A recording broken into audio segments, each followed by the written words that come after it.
नमस्कार दोस्तों। देखिए, आज के वीडियो में हम लोग छत्तीसगढ़ में पशुधन की स्थिति को देखेंगे।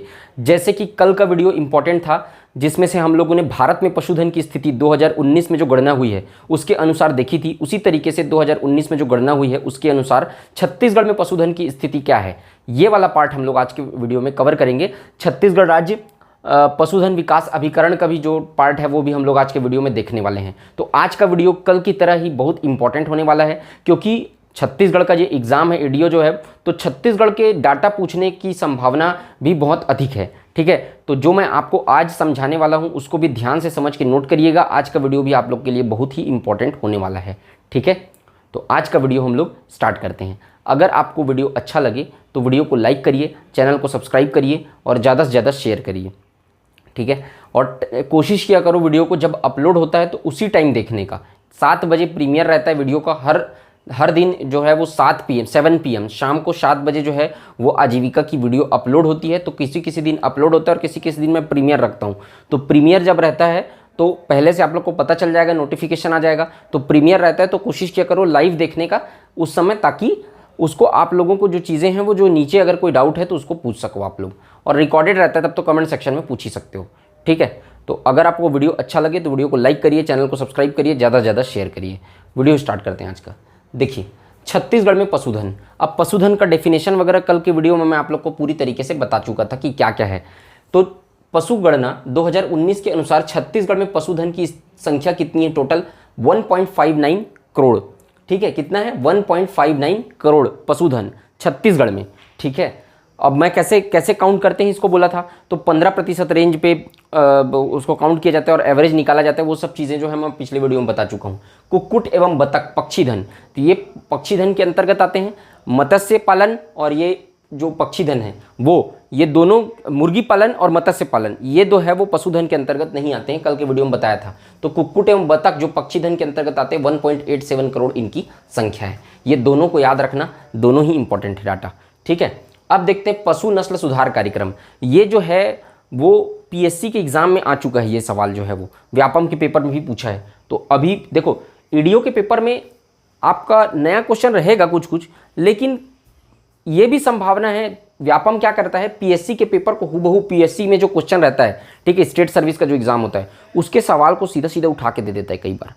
तो पीएससी में जो क्वेश्चन आया हुआ है उसको ऐसा नहीं आपको सोचना है कि ये तो पीएससी में आया हुआ है और आपका नहीं। पीएससी का सिलेबस का ही है ये।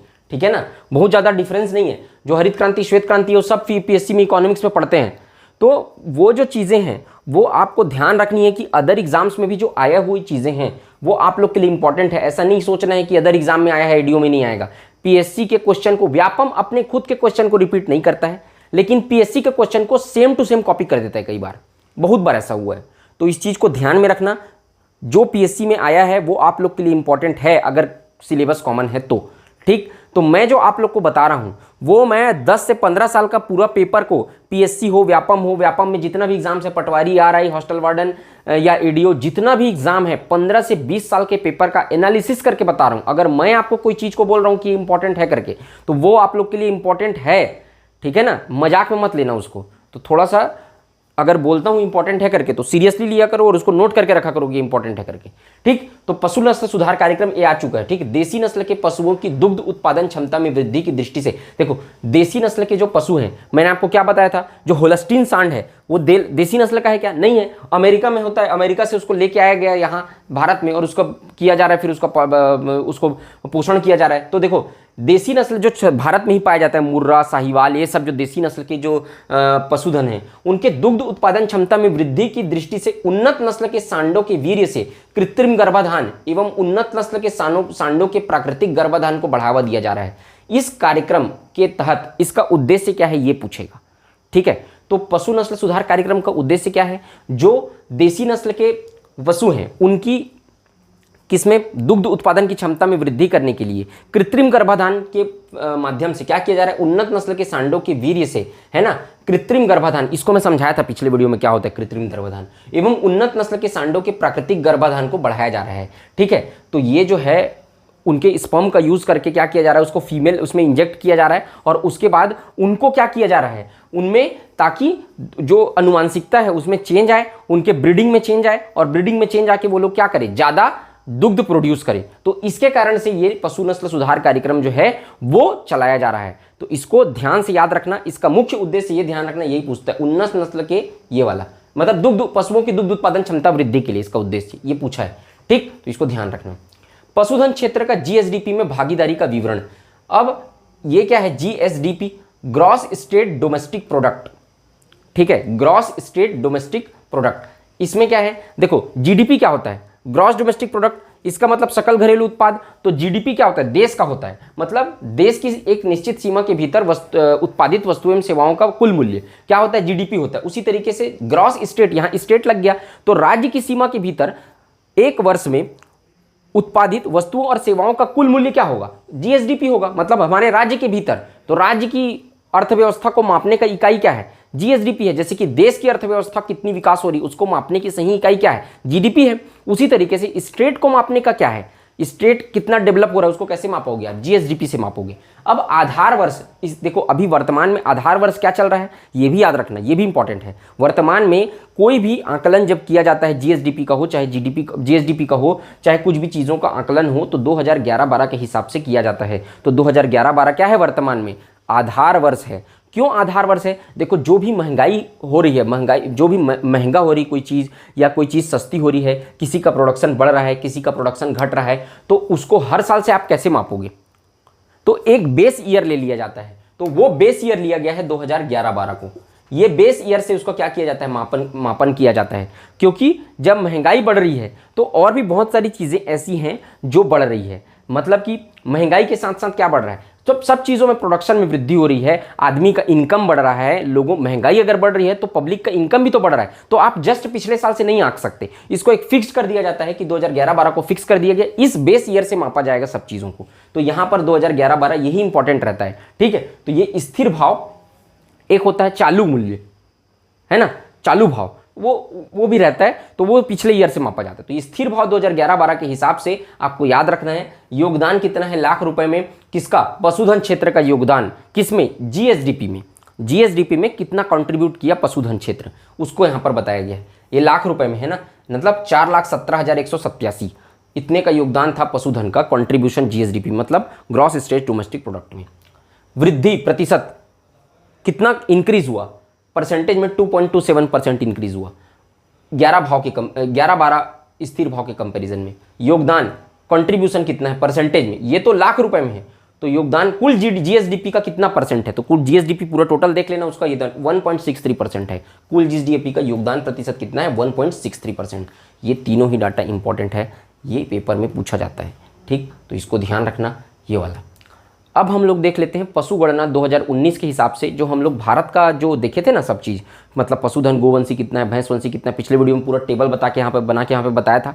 वही चीज़ छत्तीसगढ़ में कितना है वही चीज़ देख रहे हैं हम लोग, कोई नया नहीं है, डाटा नया है। गोवंशी परिवार कितने हैं, मतलब गाय गोवंश में जितने आते हैं वो 32.99 लाख, 32.99 लाख। भैंसवंशी भैंस कितने हैं पूरे छत्तीसगढ़ में? 36.61 लाख। बकरे दोनों आएंगे ना, बकरा बकरी दोनों 40.05 लाख। सुकर मतलब सुअर 5.27 लाख। ये टोटल पशु गणना 2019 के अनुसार। और कुक्कुट और बत्तख को तो इसके बाहर रखा जाता है, तो 187.12 लाख, मतलब कितना? इतना लाख मतलब इतना ही करोड़। तो ये हो गया आपका। अब क्रम, ये क्रम इंपॉर्टेंट है, ये तो ये भी ध्यान रखना, ये क्रम ज़्यादा इंपॉर्टेंट है, क्रम को पूछता है। पीएससी के बारे में कई बार आ चुका है। बकरी भैंस, ये इडियम भी आया है। बकरी सबसे ज़्यादा, इसमें से काउंट करके देख लेना, फिर भैंस, फिर उसके बाद गोवंशी, फिर उसके बाद सुकर, मतलब हमारे छत्तीसगढ़ में सबसे ज़्यादा बकरा बकरी है, फिर भैंस है, फिर गोवंश है, फिर सुकर है। ठीक है, सितंबर 2021 तक कृत्रिम गर्भाधान है ना, मतलब सितंबर 2021 तक कितने पशुओं को कृत्रिम गर्भाधान की सुविधा उपलब्ध कराई गई है?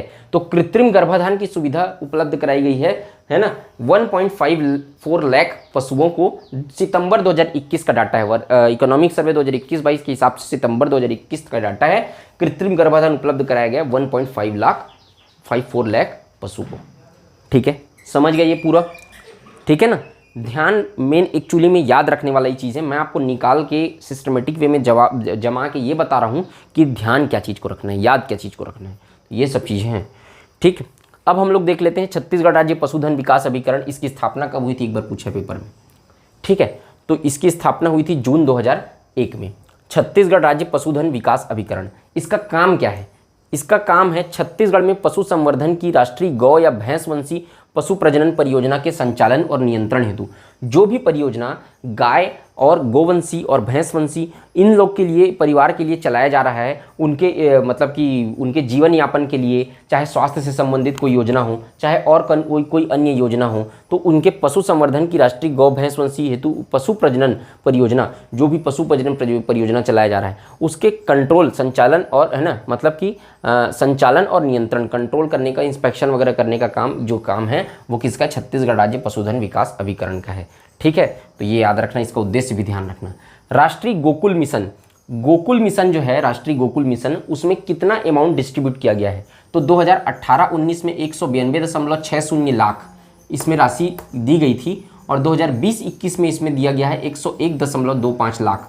अब यही जो राशि है 120, ये दोनों राशि का प्रयोग जो है वो किया जा रहा है पशु संवर्धन के लिए, कृत्रिम प्रजनन के लिए, प्रजनन परियोजना के संचालन के लिए, यही सब अमाउंट जो है वो दिया गया था, उसका किया जा रहा है, अंडर प्रोसेस है सब चीज़ें भी। ठीक है, अब ये छत्तीसगढ़ राज्य पशुधन विकास अभिकरण में क्या क्या उपलब्धियां हैं, इसमें जो फंड जारी किया गया उससे क्या क्या अचीवमेंट हासिल हुआ, वो चीज़ को देख लेते हैं। ये इंपॉर्टेंट है क्योंकि अचल कृत्रिम गर्भाधान इकाइयों का चल कृत्रिम गर्भाधान इकाइयों में परिवर्तन, मतलब अचल कृत्रिम गर्भाधान इकाई, देखो कृत्रिम गर्भाधान इकाई को एक जगह पे हॉस्पिटल टाइप का बनाया जाता है। ठीक है, अब वो कृत्रिम गर्भाधान इकाई चल नहीं सकता, मतलब एक जगह पे है, आपको पशुओं को वहाँ पे ले जाना पड़ेगा और उसके बाद जो होना है होगा वहाँ रिसर्च वगैरह होके। ठीक है, तो अब क्या किया गया है, उनको चेंज करके क्या कर दिया गया है, एक वैनिटी वैन टाइप का, मतलब एक वैन बना दिया गया है, मतलब एक गाड़ी बना दी गई है और उसमें क्या कर दिया गया, पूरे सिस्टम को, लैब को वहाँ पर डाल दिया गया है।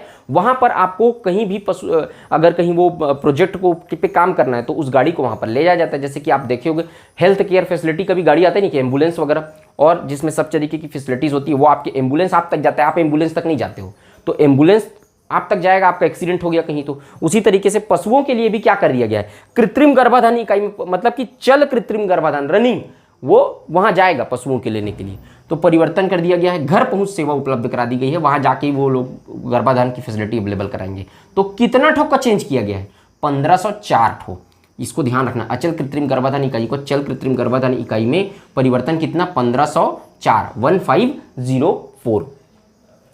लिक्विड नाइट्रोजन कृत्रिम गर्भाधान के लिए यहाँ पर लिखा है, क्री-ग्रग लिखा हूँ, पूरा लिखोगे आप लोग, कृत्रिम गर्भाधान एवं भंडारण। लिक्विड नाइट्रोजन का भंडारण क्यों किया जाता है? क्योंकि जो स्पर्म जो है वो यहाँ से निकाला जाता है, जो ये जो यहाँ पे लिखे होंगे ये वीर्य, उसको क्या किया जाता है, नाइट्रोजन जो है बहुत कूल्ड गैस होता है, कूलेंट होता है, मतलब बहुत ठंडा होता है, तो वो नाइट्रोजन, लिक्विड नाइट्रोजन के साथ इसको रखा जाता है क्योंकि ये खराब हो जाएगा। ठीक है ना, इसलिए क्या किया जाता है, तरल नाइट्रोजन यानी लिक्विड नाइट्रोजन में इसको रखा जाता है, उसको भंडारण, उसके स्टोरेज किया जाता है। तो तरल नाइट्रोजन कृत्रिम गर्भाधान के लिए लिक्विड नाइट्रोजन एवं भंडारण, इसका व्यवस्था कहाँ किया गया है? केंद्रीय वीर संग्रहालय अंजोरा दुर्ग।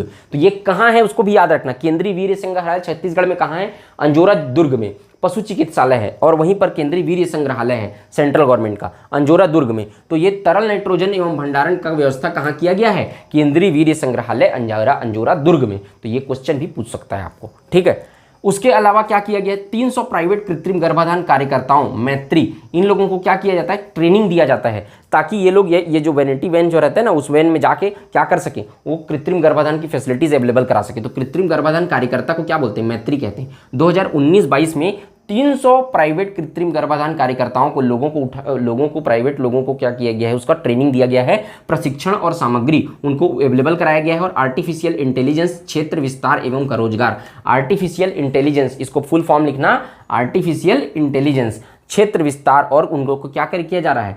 आर्टिफिशियल इंटेलिजेंस का विस्तार किया जा रहा है, उसको एक्सपांड किया जा रहा है, और वो लोग को क्या प्रोवाइड कराया जा रहा है? एम्प्लॉयमेंट प्रोवाइड कराया जा रहा है, रोजगार प्रोवाइड किया जा रहा है। किन लोगों को? ये कार्यकर्ताओं को, जो लोगों को पब्लिक है उनको उठा के प्रशिक्षण दिया जाता है, और प्रशिक्षण देके फिर क्या किया जाता है? वो लोग को कृत्रिम क्या बोलते हैं, कृत्रिम गर्भाधान को सिखा के वो लोग को इंप्लीमेंट करने के लिए बोला जाता है उस प्रोजेक्ट को। ठीक, ये डेटा याद रखना। 300 राष्ट्रीय गोकुल मिशन, इसका फुल फॉर्म राष्ट्रीय गोकुल मिशन अंतर्गत 2599.35 लाख का प्रस्ताव भारत सरकार को प्रेषित किया गया है, मतलब इतना पैसा उसमें खर्चा करिए करके, जिसमें से 101.25 लाख भारत सरकार द्वारा 125 मैत्री प्रशिक्षण हेतु आवंटित किया गया है। 125 लोगों के प्रशिक्षण के लिए 101.25 लाख भारत सरकार द्वारा आवंटित किया गया है गोकुल, राष्ट्रीय गोकुल मिशन के अंतर्गत। इतना उसको प्रेषित किया गया था निकालने के लिए, जिसमें से 101 लाख स्वीकृत किया है। कितने लोगों के लिए, ये इंपॉर्टेंट है, 125 मैत्री प्रशिक्षण हेतु डिस्ट्रीब्यूट किया गया है सेंट्रल गवर्नमेंट के द्वारा। और राष्ट्रीय गोकुल मिशन के अंतर्गत गोकुल ग्राम कहाँ बनाया गया है, मोस्ट इंपॉर्टेंट क्वेश्चन। राष्ट्रीय गोकुल मिशन के अंतर्गत गोकुल ग्राम बनाया गया झालम बेमेतरा में। बेमेतरा में जो झालम एक जगह का नाम है, वहां पर गोकुल ग्राम बनाया गया है, ये याद रखना। और सांड माता प्रक्षेत्र का बनाया गया है नंगोई बिलासपुर में। ठीक है, तो ये दोनों चीज याद रखना, ये दोनों चीज को आपको पूछ सकता है, ये करंट अफेयर्स में भी पूछ सकता है। तो राष्ट्रीय गोकुल मिशन के अंतर्गत गोकुल ग्राम बनाया गया बेमेतरा झालम में, और सांड माता प्रक्षेत्र बनाया गया नंगोई बिलासपुर में। ये दोनों चीज को आपको याद रखना है। अब लक्ष्य क्या रखा गया है इसके तहत, लक्ष्य रखा गया है MFD, एक डिजीज होता है, एक रोग होता है जो पशुओं में होता है। उसके अलावा पशुओं में और भी बहुत सारे रोग होते हैं। ठीक है, तो MFD जो है डिजीज एवं ब्रुसेलासिस, तो ये दोनों जो है वो रोग हैं जो पशुओं में पाए जाते हैं। तो MFD एवं ब्रुसेलासिस रोग नियंत्रण, इस रोग का नियंत्रण जैसे कि टीबी नियंत्रण, उसके लिए घोषित किया गया है कि ये वर्ष जो है मलेरिया के पूरा नियंत्रण के लिए, मलेरिया मुक्त होने के लिए देश ने घोषित किया है फिक्स्ड जो एक सन होता है वो। उसी तरीके से इस रोग से पशुओं को कंट्रोल करने के लिए, इस रोग को निवारण करने के लिए लक्ष्य निर्धारित किया गया 2025 तक। मोस्ट इंपॉर्टेंट क्वेश्चन ये भी पूछ सकता है, बहुत इंपॉर्टेंट है। MFD एवं ब्रुसेलोसिस रोग नियंत्रण के लिए 2 लक्ष्य निर्धारित किया गया 2025 तक, इसको खत्म करना है, उन्मूलन करना है इन रोगों का देश से उन्मूलन। अब ये तो क्या है, छत्तीसगढ़ के लिए बनाया गया, 2025 तक छत्तीसगढ़ से उन्मूलन करना है, और पूरे देश से कितने में खत्म करना है इस रोग को, 2030 तक, 5 साल एक्सटेंड कर दिए। पूरे देश में खत्म टाइम लगेगा ना, तो 2025 तक छत्तीसगढ़ में और 2030 तक पूरे देश में इस रोग से मुक्ति प्राप्त करना है। ठीक, समझ गए। National animal disease control programme, आप लोग पूरा लिखेंगे ना, मैं शॉर्ट में लिखा हूँ। National animal disease control programme एवं ब्रुसेलासिस, ये रोग है, उसका आरंभ, मतलब इस प्रोग्राम के तहत ब्रुसेलासिस, इसको निवारण के लिए जो योजना का प्रारंभ किया गया है 2019-20 से किया गया है, ध्यान रखना है ना। ये और ये दोनों को आरंभ कहाँ से किया गया, 2019-20 से। और कार्यान्वयन एजेंसी, मतलब इसको नियंत्रण करने के लिए, कंट्रोल करने के लिए, इस रोग के निवारण के लिए जो कार्यान्वयन एजेंसी बनाया गया है वो बनाया गया छत्तीसगढ़ राज्य पशुधन विकास अभिकरण को, मतलब इसको छत्तीसगढ़ राज्य पशुधन विकास अभिकरण को। तो ये आपका डिटेल हो गया छत्तीसगढ़ राज्य विकास अभिकरण का। ये उपलब्धियां बहुत इंपॉर्टेंट है, इसमें से बहुत सारा क्वेश्चन आपसे पूछा जा सकता है पेपर्स में। ठीक है, तो इसको आप लोग अच्छे से नोट करिए और अच्छे से नोट जो है वो बनाते चलिए। ठीक, तो मुझे उम्मीद है कि आप लोग को आज का वीडियो अच्छा लगा होगा। आज का वीडियो अच्छा लगे तो वीडियो को लाइक करिए, चैनल को सब्सक्राइब करिए, ज़्यादा से ज़्यादा शेयर करिए। कोशिश करूँगा मैं 1-2 दिन में आपका जो पंचायत वाला पार्ट है, पंचायती राज, उसको भी अपन कंटिन्यू कर सकेंगे, थोड़ा थोड़ा करके उसको भी करते जाएंगे अपन। ठीक है, तो आई होप आप सबको ये वीडियो अच्छा लगा होगा। वीडियो को लाइक करिए, चैनल को सब्सक्राइब करिए, ज़्यादा से ज़्यादा शेयर करिए। मिलते हैं नेक्स्ट वीडियो में। जय हिंद, वंदे मातरम।